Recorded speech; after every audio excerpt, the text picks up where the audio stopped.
So I guess before I start, I just wanted to get a sense from the group who knew what sickle cell disease was, or if anybody knows of anybody who has sickle cell disease. So today my hope is to really just educate all of you about sickle cell disease and how one gets it, how one treats it, and ways that we can improve the lives of people who have this disease. So sickle cell disease is a disorder of the red blood cells. So before I get into exactly what sickle cell disease is, I wanted to first just describe all the different types of red blood cells that we have. So as you can see, there are 4 different shapes of red blood cells. Red blood cells carry oxygen to all of our vital organs, which is why it's so important that we have normal red blood cells. So for somebody who does not have sickle cell disease, this is what their red blood cells look like. They're normal, circular, kind of like a donut shape.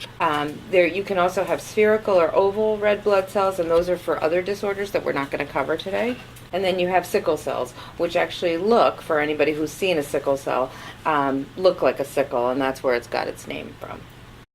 So what exactly is sickle cell disease? As we talked about, this is what the normal red blood cell looks like, and this is what a sickle red blood cell looks like. It's a inherited red blood disorder, meaning that you have to get it from either your mother or your father or both.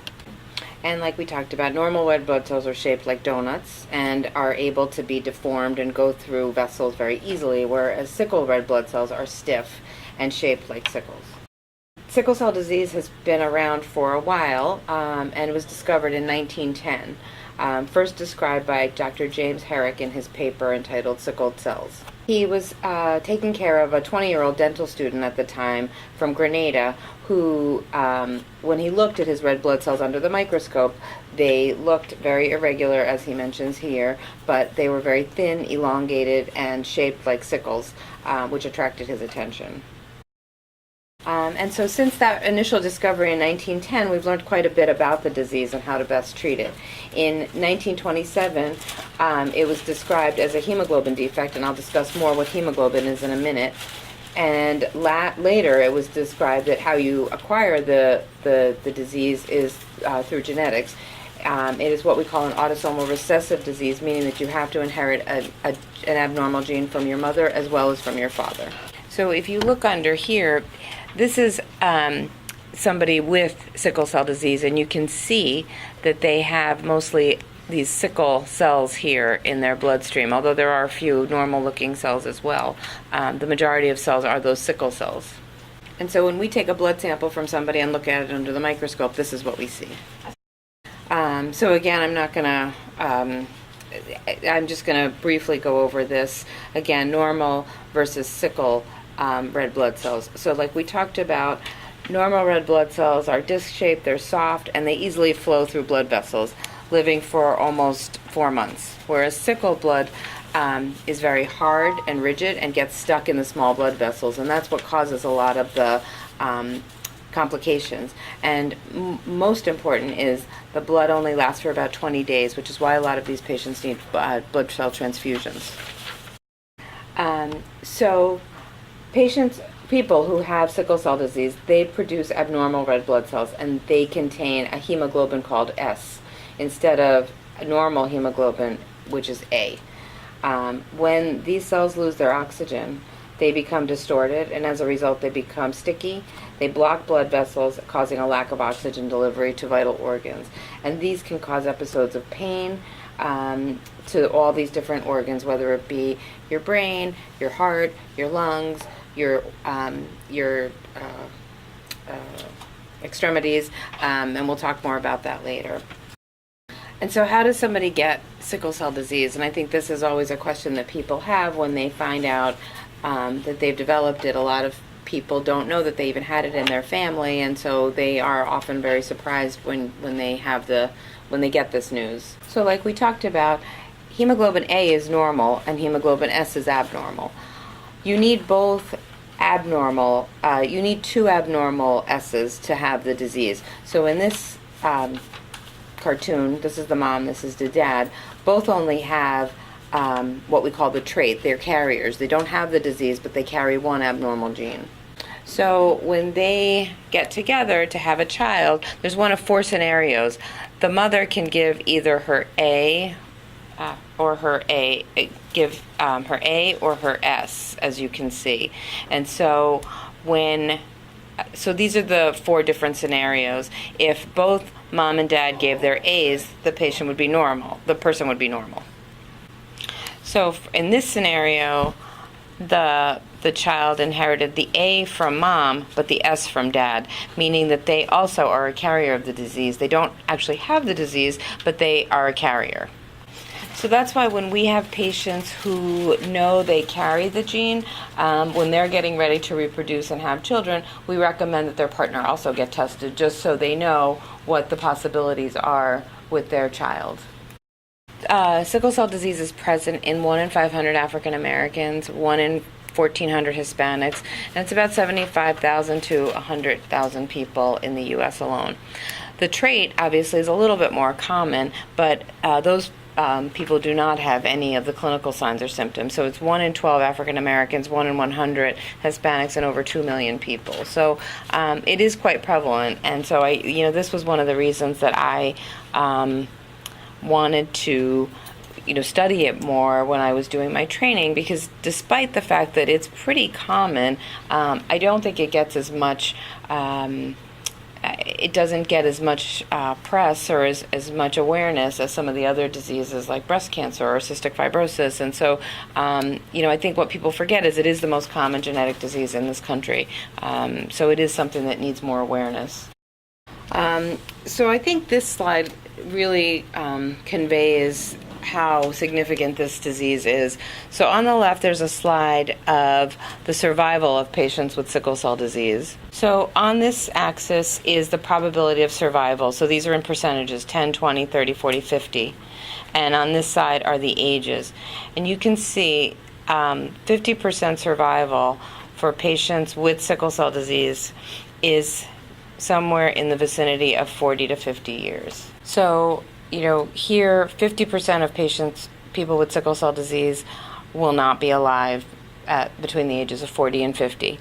When you compare that to unaffected African Americans without the disease, that's significantly lower, as most of those people are living past 70. So, and then this chart over here does show that we have made significant improvements, though, in the treatment of patients with sickle cell disease. In 1970, the median survival, meaning half of patients were, most patients were living only till about 10 to 12 years of age, males and females, whereas in 2000, it's in the mid-40s. So we've definitely made improvements, but when we look at comparing them to people who don't have the disease, we still have a lot that we need to do to make this better for everybody. So when do people start seeing signs? It can often develop after the age of 3 to 6 months. So here you start losing the fetal hemoglobin. That's the infant hemoglobin, which actually is much better at retaining oxygen. You lose that, and you start developing the sickle cell, and that's why the symptoms start developing about 3 to 6 months after. The symptoms can be variable, and some patients won't have any symptoms until they're much older. Some develop it right away. What we do know is that people who start having symptoms before the age of 1 tend to be those who have most severe disease. And unfortunately, there's really no blood test. There's nothing that we can say to pinpoint that this person's going to have more severe disease than that person. But I do want to reiterate, the one thing is it doesn't get better over time. People's symptoms tend to get worse over time. And I think a lot of people have the misconception that you outgrow it, or you stop having symptoms, but you don't outgrow this. It continues to worsen, and this take more effect on the body and more body organs in the body. So the way we describe the symptoms of sickle cell are usually acute, meaning more emergent, that's happening currently, versus chronic, which just happens over time. So first I'll go through the acute symptoms, and then we can go over the chronic. So as we talked about before, people who have sickle cell disease, they tend to have decreased oxygen carrying capacity to vital organs. So that does cause less oxygen to these tissues, causing different types of symptoms. The most common is pain, and this can occur really anywhere. For those of you who know people who have sickle cell disease. A lot of people have the same joints that get affected. People complain of pain in their knee or in their back or their arms, and these can be very painful conditions, often requiring hospitalization. Something called acute chest is very similar. What happens there is the blood vessels supplying oxygen to the lungs don't get enough oxygen, so people develop a lot of lower oxygen levels, pain in their chest. They can get pneumonias and can get very sick. And again, this is another symptom that would usually require hospitalization. Stroke is probably the most significant complication. I don't want to minimize all the others, but stroke is probably the one that concerns most people. And I know when you talk about stroke, most people think about the elderly or older people having stroke, but this happens very commonly in patients with sickle cell disease, and so this is something that we're always concerned about in the people that we follow. People who have stroke, they can develop visual loss, they can develop paralysis, they can have speech problems. So it is a very significant complication that can have long-standing effects later in life. You can also have something called splenic sequestration, where the blood vessels supplying the spleen are also compromised, and this causes rapid enlargement of your spleen and can be very, very painful. Again, something that probably would require hospitalization.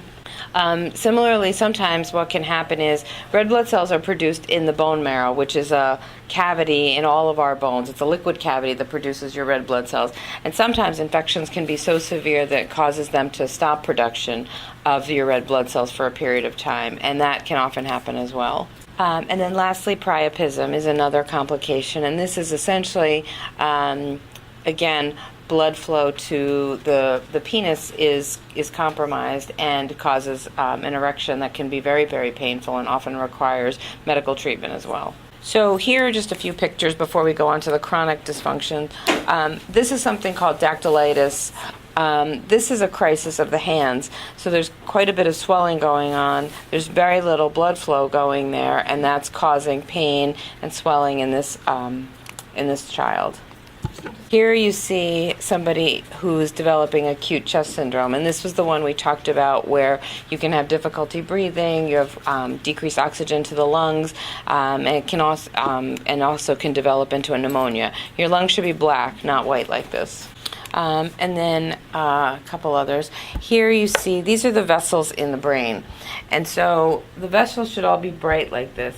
You can see here there's no, this is where the arrows are pointing is to a vessel, but there's no vessel there because there's been no blood flow there because of the sickle cell. And so this is what a stroke would look like. Because this is a chronic condition, there's always sickling of the red blood cells going on. Sometimes you have symptoms overtly, sometimes you don't. But what we do know is even if they're not happening, they are causing organ dysfunction. And you can see they really affect any of these organs, the spleen, the liver, bones, eyes.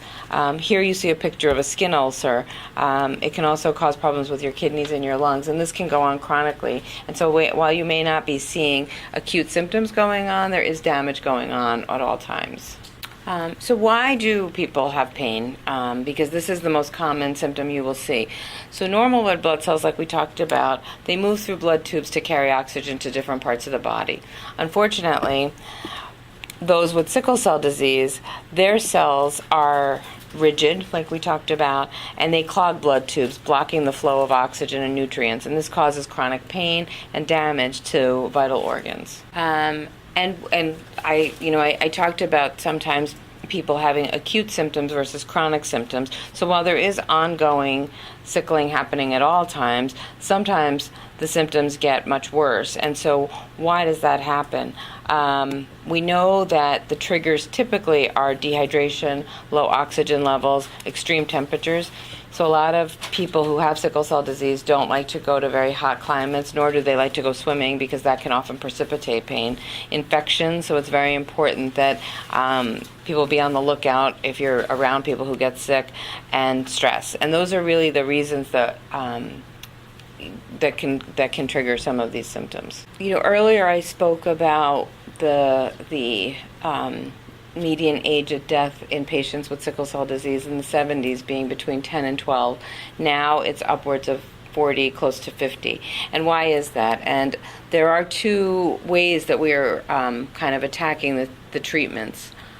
The first is what we call supportive care, meaning treating the complications or trying to prevent the complications. The other is curing the patient. So I'm going to touch on each of these in the next few slides and just talk about how they have all affected how we treat our patients with sickle cell disease. So penicillin is very easy. We all have heard of it. It's an antibiotic that's very easily available, and it's really been one of the biggest game changers in terms of treatment of patients who have this disease.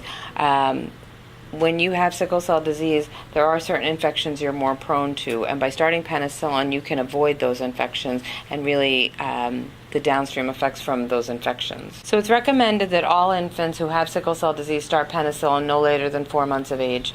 We actually try and start it a lot sooner if possible, but the recommendation is no later than 4 months. There's also something called the newborn screen. For those of you who have grandchildren, children, before a child leaves the hospital, they get what we call a heel stick. And that is, the reason we do that is to test for a variety of genetic conditions. We get those results back usually within 2 weeks, and one of the disorders that we test for is sickle cell disease. So we know very early on if someone has the disease, and we can treat them appropriately. So we're very fortunate in the United States because we do know who is affected with the disease early on, whereas in other countries, they don't often know until complications develop, and that could be years later. So we're very fortunate in that we can know early on, and we can help treat and prevent some of the complications. I've often had people come to me, from other countries who get diagnosed very late, or 3 or 4 years after they've had a stroke or after they've had multiple pain crisis, and then the doctor tests them for it. So knowing early on what helps guide us in terms of how we treat them. So while we do start penicillin by 4 months of age, we also discontinue it by 5 years. We've had very good vaccinations that have developed over time that help treat some of these infections. So the rule of thumb is to continue penicillin, but once you hit 5 years of age, we stop it because of the vaccines that they get around that time. So we talked about the infection prevention. So all patients are given a vaccine called Prevnar 13, and all are given something called pneumococcal vaccine. And these are treating the pneumococcal infection that a lot of patients with sickle cell disease are more prone to.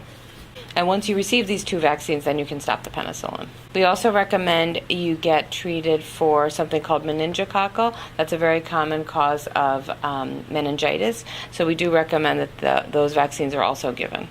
And lastly, everyone who has sickle cell disease is really taught to respect any fever. They are told 24/7, no matter what time of day, any fever, they need to be evaluated, whether it be in the emergency room, in the clinic, at their doctor's office, but they need to be seen right away because people can get very sick very quickly with infections. So the next complication I just wanted to talk about was pain crisis and how we treat that.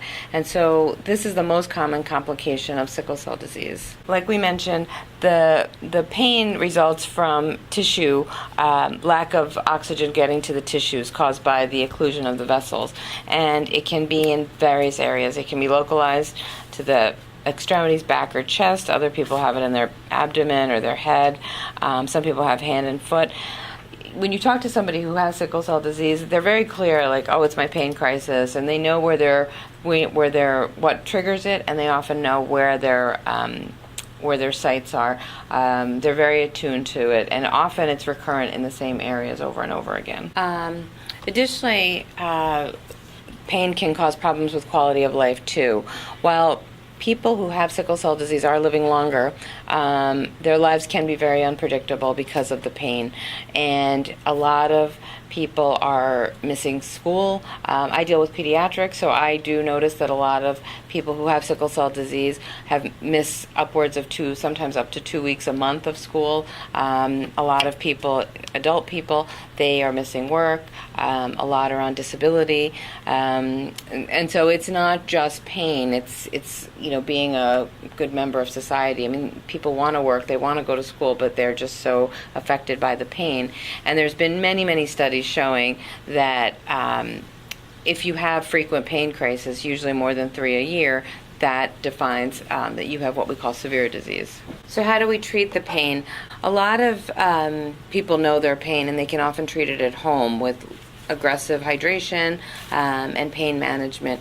Others need to go to the emergency room where they get fluids intravenously and then are given appropriate analgesia, whether it be opiates, whether it be NSAIDs like Motrin or Advil, and then others choose to do things like heat, massage, physical therapy, non-medical ways to do it in terms of not any medicine.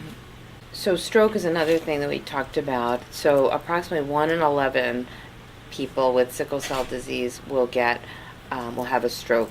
And for the purposes of this talk, there are different variants of sickle cell disease.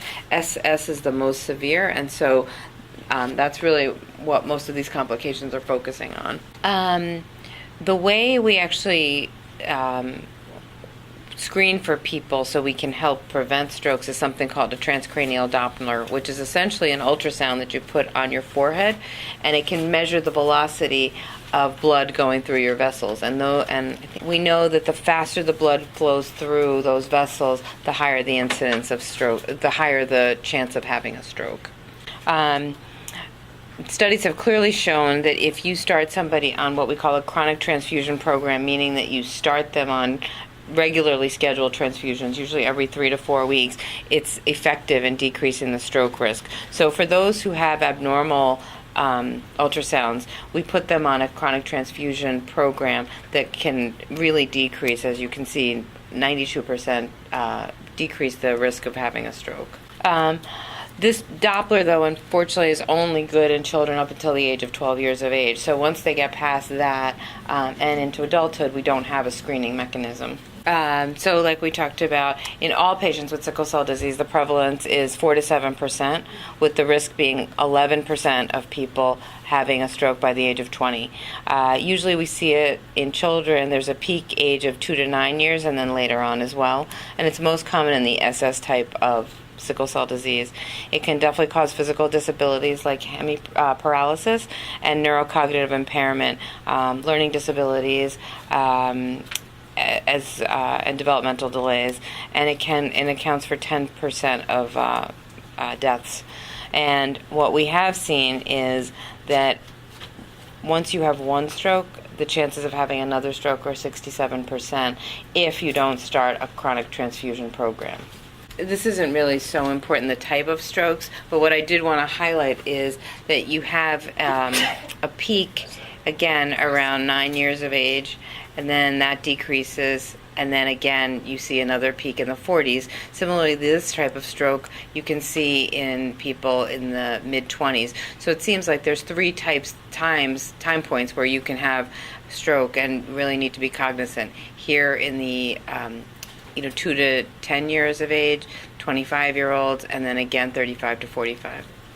So the treatment of strokes in the acute setting. So if you present and you come in with a stroke, what we do is something called an exchange transfusion, where you're hooked up to a machine that essentially removes your blood that contains sickle cells and transfuses you with blood that has no sickle cell. That's called an exchange transfusion. And then long term, what we like to do is put you on a chronic transfusion program where you get blood every 4 weeks. And the reason is we want to decrease the amount of sickle cells floating in the bloodstream, and that will decrease the risk of recurrent strokes. So just very briefly, this was really a pivotal trial in people with sickle cell disease. looking at people who were started on a transfusion program every 4 weeks, what they did find was that if you stop the transfusions, you have a higher reversion of having more strokes. So that's why we have decided, that's why once we start somebody on a chronic transfusion program, we don't stop. And so this is what the ultrasound that we do to screen for stroke is. On the left, you see the normal, and this is looking at how fast the blood is flowing through the vessel. And this is normal, 160. Here you see somebody with sickle cell disease at a higher, with an abnormal one, and you can see it's going through at 260, 280, which is almost double that. And so this person is at much higher risk for having a stroke. It's kind of like a hose. So you have like a block. So you know, if you've ever had like a garden hose where you block part of it, you know that the X part comes out a lot quicker, and so that's kind of what's happening with the sickle cell. There's a small blockage that's already occurring in the vessel, so what does get through goes through a little bit faster. Really, one of the biggest breakthroughs in sickle cell disease has been the use of something called hydroxyurea. This is an oral medicine that is the only approved medicine to date that can prevent the complications of sickle cell disease. So the way it works is, we talked about people with sickle cell disease have what we call hemoglobin S.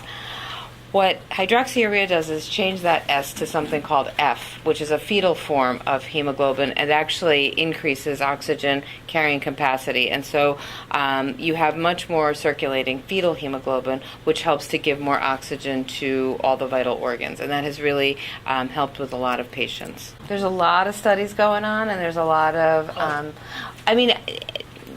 don't mean to make this very dismal, because I have people who are living extremely full lives. Hydroxyurea has really changed. Some people don't even know pain because we started so early. They don't even know. And when I talk about bone marrow transplant, I'll explain, why that can sometimes be such a hard decision to make, because, when you don't have a lot of symptoms, it's really hard to do. So we start hydroxyurea very early. Kids are missing very little school. They're doing really amazing. So while there's not a lot out there right now, what we do have is really changing the landscape. Right. And that's why we have to give it a little bit of time. So we started, and we do see people every month in the clinic to make sure that they're getting a response. We usually start at a lower dose and escalate upwards. For the most part, it honestly is a very, very well-tolerated drug. It is a chemotherapy. It has been used in patients with CML, which is a type of leukemia. But there has been no evidence that it goes on to cause malignancies in people who are taking it. And these are some of the side effects that we always have to caution people on: is nausea, vomiting, skin and nail changes. Some people do report some hair loss, and then decreased spermatogenesis. I have people who want a sperm bank and they can't. Make sure that they Right. absolutely. And there is some hesitation on the part of a lot of people to start the drug, but I think a lot of people, once they do start, are very, But how do they very know happy. that, So it increases the hemoglobin concentration of the F, like we talked about. It prevents the pain crisis, and that's the current indication that it's approved for. But it also has been shown to reduce mortality, preserving organ function, and the National Heart and Lung Blood Institution in Washington, D.C. is actually asking all providers to at least offer it to patients as young as 9 months of age. So most people start at probably about a year to 18 months, but it is being recommended that it's offered at least at 9 months of age to everybody.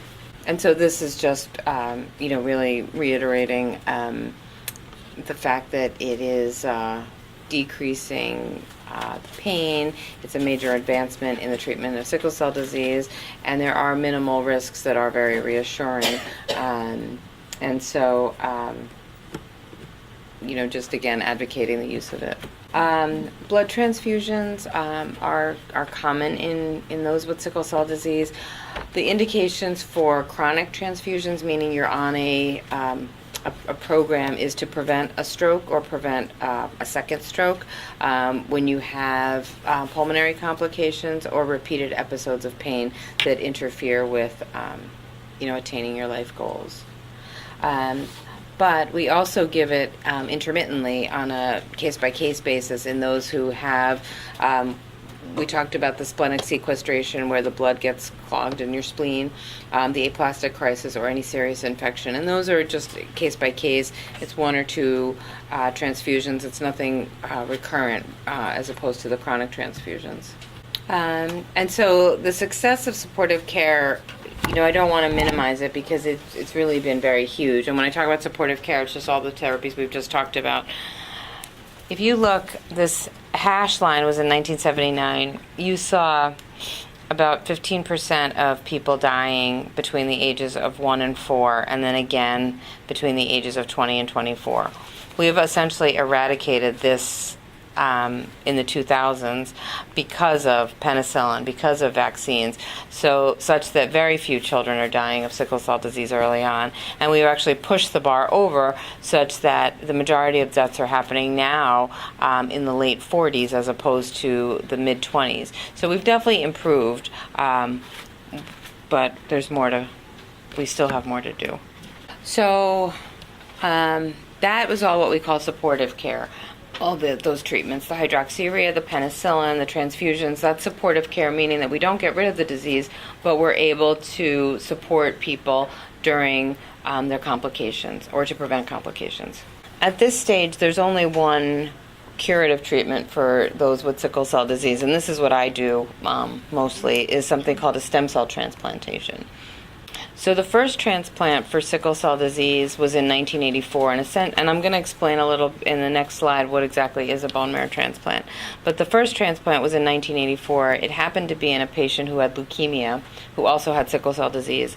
They underwent the bone marrow transplant to cure the leukemia, and then after was found to then also be cured of their sickle cell. And so since that initial breakthrough, there's been it's closer to 1,500 now to date, using a brother or a sister as the donor. So, we talk about 1,500 people having a transplant with over 100,000 people being affected. So that's not a lot of people who are undergoing transplants right now. And so why is this happening? Why aren't more people undergoing transplant? Firstly, you need an appropriate donor, and the best donor is usually a brother or a sister.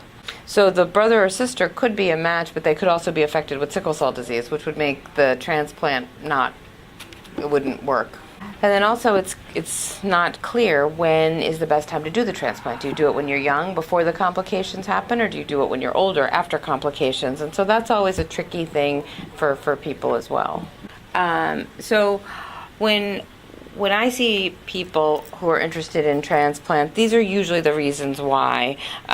They've had a stroke, they have the abnormal ultrasound, and they have either the chest crisis or multiple crises of pain.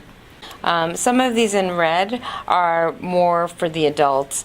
They often transplant for something called pulmonary hypertension, which is a condition of the heart,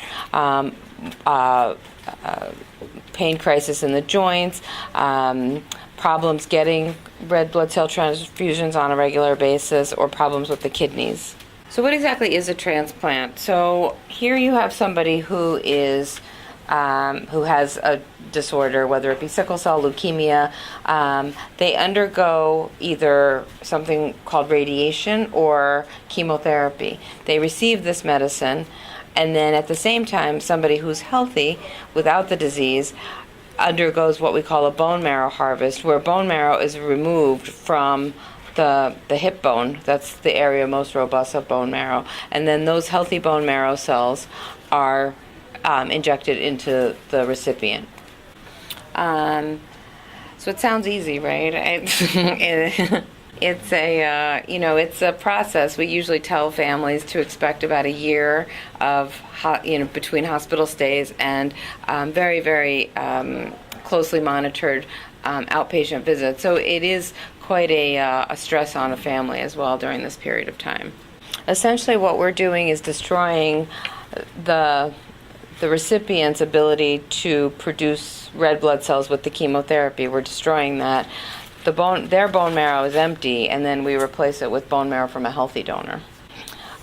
So this is a very, I think this is a little too much, but what I wanted to highlight is these are some of the studies looking at bone marrow transplant in patients with sickle cell disease. And the important thing to note here is something called the event-free survival, and basically that's sickle cell-free survival, has ranged anywhere between 86 and 91%, meaning that the patients who have undergone this transplant, 85 to 90% of patients are cured of their disease.